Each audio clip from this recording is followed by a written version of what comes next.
Continuing in Thomas Reid's Inquiry into the Human Mind and the Principles of Common Sense, using this nice edition edited by Brooks.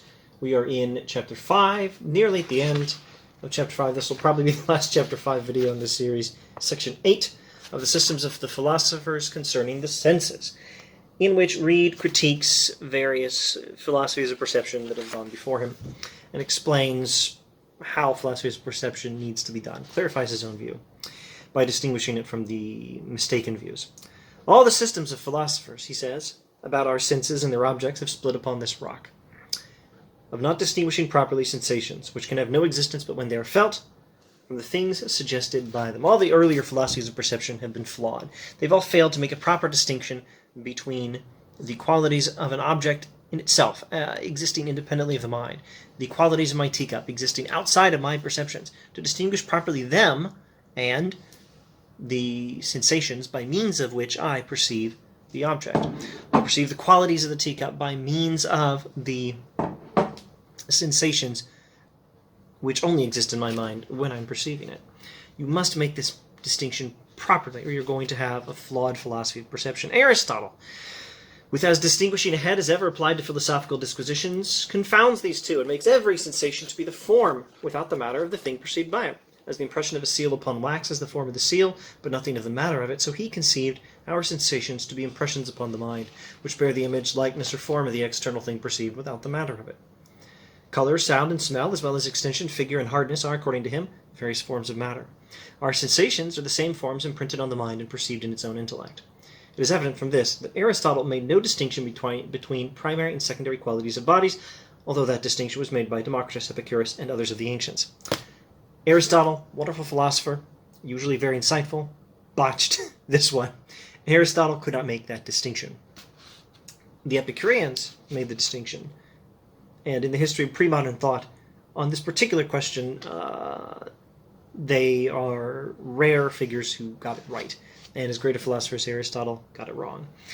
Descartes, Malebranche, and Locke revived the distinction between primary and secondary qualities. But they made the secondary qualities mere sensations, and the primary ones resemblances of our sensations. I'd better stop and define primary and secondary qualities. Okay, in Locke, the primary qualities are the qualities of the object that exist independently of our minds, like its size, its shape, its location, and so on. The secondary qualities are the sensations that exist only in the mind, and they are the means by which we perceive the primary qualities. That's Locke's philosophy. You do have to make a distinction between primary and secondary qualities. Now, Reid makes a distinction between primary and secondary quality. It's not going to be quite the same as Locke's distinction. In fact, I think I may just read or paraphrase some of my own notes on the subject. Reid affirms the distinction between primary and secondary qualities because, quote, there appears to be a real foundation for it in the principles of our nature. Primary qualities, end quote, primary qualities are those qualities a clear conception of which is suggested to us by the instincts of our nature when accompanied by the right sensation. If you've been watching the series, you've seen some of this stuff already. Now, this sensation is one we don't normally attend to. We do pay attention sometimes when we feel pain upon violently encountering the hardness of an object. Hit yourself in the head with a teacup, you'll feel pain, then you'll pay attention to the sensation by means of which you perceive the hardness of the teacup. That hardness is a primary quality. The sensation is not the same thing as the quality of the object. Now, secondary qualities are those qualities of which we have no clear conception. However, the instincts of our nature do suggest to us that these qualities are there, causing the corresponding sensation. For example, heat. What heat actually is in a teacup full of hot tea, which unfortunately this one is not. It's empty at the moment. What heat actually is some quality in the object, and we don't even know what it is, but we know it's there and it causes our sensation of heat. That's a secondary quality. The primary qualities are things we do have a clear conception of, like the hardness of the teacup. But in both cases, we know the qualities of the object by means of our perception of it. We perceive the object, and in our perception, we know the qualities of the object, whether secondary or primary, by means of the sensation. And you must properly distinguish the sensation in the mind from the qualities of the thing existing outside the mind.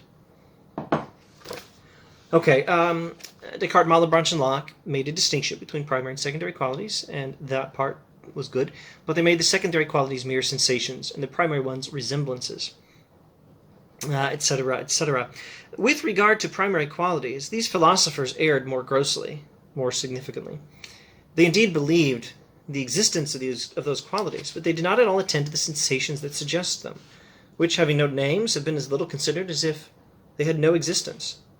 They were aware that figure, extension, and hardness are perceived by means of sensations of touch, whence they rashly concluded that these sensations must be images and resemblances of figure, extension, and hardness. Okay, so people like Locke, Descartes, Malebranche, and Locke properly understood a distinction between primary and secondary qualities. So the hardness, size, shape, location of an object versus the color or the hotness or coldness of an object, primary versus secondary qualities. They understood such a distinction. But they thought only the primary qualities exist outside the mind, and the secondary qualities exist in the mind, and they did not attend at all, they did not pay any attention to the sensations by means of which we perceive the primary qualities. And they mistakenly thought that our sensations are images or resemblances of those primary qualities. And in fact, our sensations don't resemble the thing at all, a point which Berkeley emphasized. The pain of encountering a hard object violently does not resemble the hardness of the object. The pain you experience is a pain you experience in your mind. It doesn't resemble the hardness of the object itself.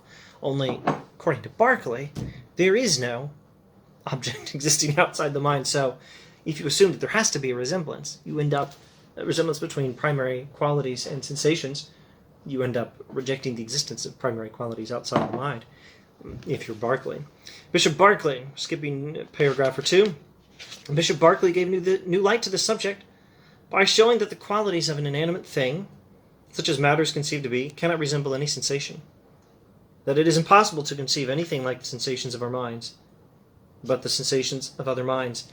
Berkeley was right in his conclusion that if a sensation must resemble that which we perceive, if a sensation must resemble that thing which we are learning about by means of our sensations, since the sensation by means of which I perceive the hardness of the teacup is clearly a mental thing alone. The pain I'm experiencing right now, this mild pain in my forehead, is a mental phenomenon, purely a mental thing. It doesn't resemble the hardness and the matter of the teacup independently of my mind. No, that's crazy.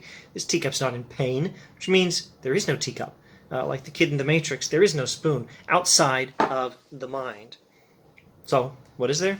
Just the things in the mind. That's what you're left with. That's the skepticism about mind-independent teacups, and mind-independent everything else, that you're left with if you begin with these presumptions. How do you avoid the presumptions? By properly making the distinction all these people failed to make, except perhaps the Epicureans. Well, let's not go into the Epicureans. At any rate, they recognize primary and secondary qualities, which is unusual for the ancient and medieval philosophers. But you have to properly make the distinction between the sensation, which is only in the mind by means of which we perceive the thing itself, and the qualities of the thing itself, which we do perceive by means of the sensation, which does not resemble them. So how, as he keeps saying, do we get from one to the other? How do we get from the perception? How do we perceive the thing in the world by means of sensations that don't resemble it? How do we get from the sensation that doesn't resemble the thing to the thing and its own qualities? By a principle that is, so to speak, hardwired into human nature. And it's a first principle. And like all first principles, you don't have to prove it. This is the sort of principle like a mathematical axiom, by means of which we know other things. You don't need evidence to prove it. But, as I've said a few times, if you want to know how we know it, you can give an explanation of how we know it. You don't need to prove it, but you can give an account of how it is that we know it. And Alvin Plantinga gave that account, completing the project of explaining Reidian common sense philosophy.